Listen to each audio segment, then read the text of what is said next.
حضرت محدث ابن جوزی نے لکھا ہے کہ حضرت حبیب اجمی ایک بزرگ تھے، ان کے پاس ایک شخص اکثر آتا تھا، بڑا مالدار تھا، ایک ہی بیٹی تھی، وہ بھی ٹانگوں سے معذور تھی۔ تو آپ اکثر اس کو کہتے کہ تو توبہ کر، اللہ کی بارگاہ میں رجوع کر۔ ایک وقت ایسا آتا ہے کہ پھر انسان کا جب کوئی اپنا نہیں رہتا پھر اسے مصلی یاد آتا ہے، لیکن اگر مصلی کی عادت بچپن سے پڑ جائے نا تو پھر ذرا آسان ہوتا ہے اللہ سے دل لگانا۔ وہ اکثر آپ اس کو کہتے کہ ٹھیک ہو جائے کہ تو بیٹی ہے، وہ بھی بیچاری معذور ہے، تو کہاں دولت لے جائے۔ آج کرتا ہوں، ہم تاریخیں دیتے رہتے ہیں نا اللہ تعالیٰ کو معاذ اللہ کہ رمضان سے میں نے نیک ہو جانا ہے، عمرہ کر کے آؤں گا تو پھر میں پکا نمازی ہوں۔ خدا کے بندو، کس نے تجھے بتایا کہ رمضان تک تو زندہ رہے گا؟ کس نے خبر کی کہ عمرہ کرنے تک تو بچے گا؟ حضرت حبیب اجمی اس کو کہتے تو کہتا بڑی جلدی ٹھیک ہو جاؤں گا۔ ایک دن سویرے سویرے توبہ کرنے آ گیا۔ آپ نے فرمایا کیا ہوا؟ تو کہنے لگا حضرت جی کل ایک 15 سال کا نوجوان ملا ہے اور مجھے توبہ کرا گیا۔ مزہ ہی اس عمر میں اللہ اللہ کرنے کا، نبی کریم سے محبت بھی کرنی ہو تو یہی عمر ہے۔ عشق لگا سی کھیڈاں کھیڈ دی نوں تے پھر مینوں کھیڈاں بھول گئیاں، کجل پایا سی میں یار دے ویکھنے نوں، پھر او دی یاد وچ روندیاں ہی ڈول گئیاں۔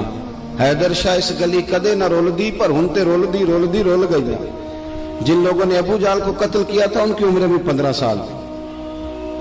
ہم تو بڑے ہی نہیں نہ ہوتے ساری زندگی، نہ ہمیں کو بڑا ہونے دیتا ہے، ہم بڑے ہی نہیں ہوتے، یہ تو عمر ہے کچھ کر گزرنے کی۔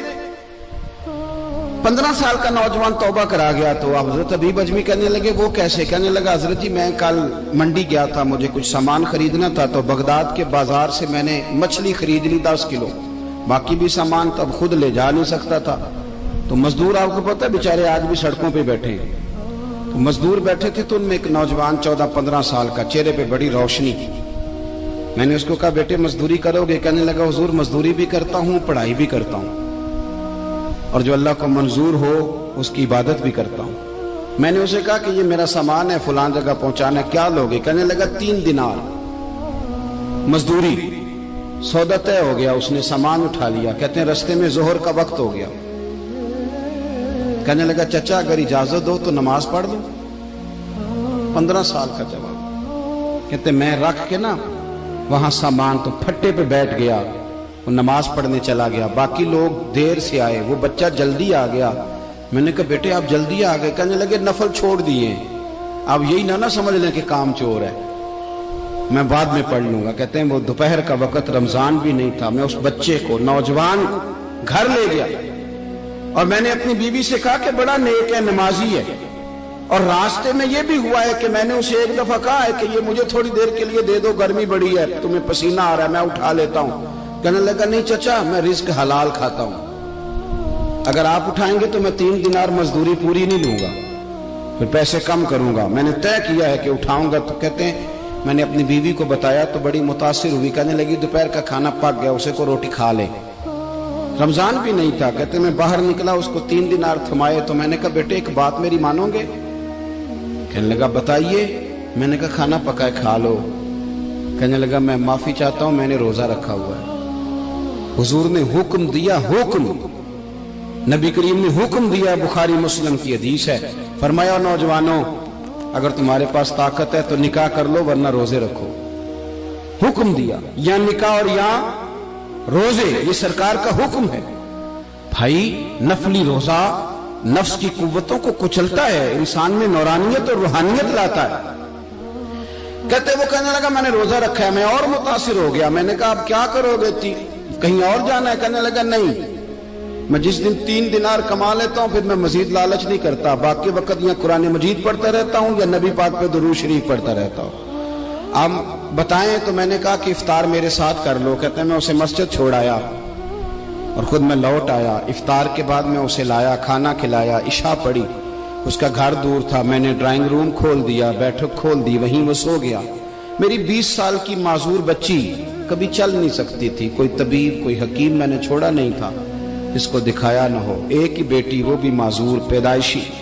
اس کے کمرے میں گئے، میاں بیوی اسے کھانا کھلا اور بتایا بیٹے ایک نوجوان ہے، بڑا نیک ہے، ہمارے گھر میں آج بڑا پرہیزگار۔ پتہ ہے حضور نے کیا فرمایا؟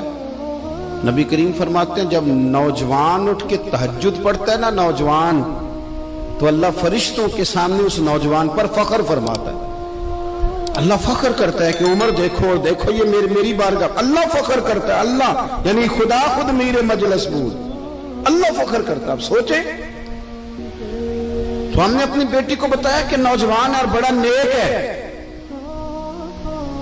تو کہتے ہیں وہ کھانا کھلا کے ہم واپس آ گئے. آدھی رات کا وقت ہوا تو دروازے پہ دستک ہوئی. بچی اپنے کمرے میں سو رہی تھی, ہم اپنے کمرے میں, وہ بیٹھک میں.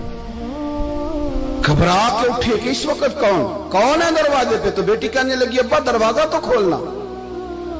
کہتے ہیں دروازہ کھولا تو 20 سال ہو گئے تھے بیٹی کو, کبھی اس نے چل کے نہیں دکھایا تھا, کبھی دوڑ کے ادھر جاتی, کبھی ادھر آتی. کہتی الحمدللہ اللہ نے میری ٹانگیں ٹھیک کر دی. ہم دونوں رونے لگے, اے اللہ تو کتنا کریم ہے, کیسے ہوا بیٹے سارا کچھ؟ بیٹی کہنے لگی ابا آپ نے کہا تھا نا کہ نیک نوجوان آیا ہے, تو میرے دل میں خیال آیا اللہ اگر واقعی نیک ہے تو اس کے صدقے مجھے شفا ہی دے دے. یا ایھا الذین آمنوا اتقوا اللہ وابتغوا الیہ الوسیلہ. تو کہنے لگی ابھی میری دعا بھی پوری نہیں ہوئی تو رب کریم نے فضل کیا ہے اور مجھے شفا عطا کر دی. کہتے ہم دوڑ کے اس کے کمرے میں گئے, اور جب ہم نے ہاتھ رکھا تو دروازہ پہلے سے کھلا تھا, ایک خط چھوڑ گیا تھا. آج کل کے پیر کی کرامت ہوتی تو فیس بک پہ دے دیتا, باقیوں کو بھی ذرا پتہ چلے. کہتے ہیں وہ خط چھوڑ گیا اپنے بستر پہ کہ اگر تم لوگوں کو مجھ سے محبت ہو گئی ہے تو میرے پیچھے نہ دوڑنا, اس رب کی بارگاہ میں جھکنا جس رب نے میرے اوپر بھی فضل فرمایا ہے اور آپ پر بھی کرم فرمایا. میرے نوجوان دوستو, یہ جو بچپنا ہمیں لوگ کہتے ہیں نا ابھی بچے ہو, ابھی جب آپ بالغ ہو گئے تو نماز فرض ہو گئی, سچ بولنا ضروری ہو گیا, رزق حلال کھانا ضروری ہو گیا, شریعت ساری کی ساری لاگو ہو. ایک تو درگزر سے کام لیں, دوسرا اپنی زندگی کے اندر خواہشات کو چھوڑیں. سادہ کھانا تو ویسے انسان کو تندرست رکھتا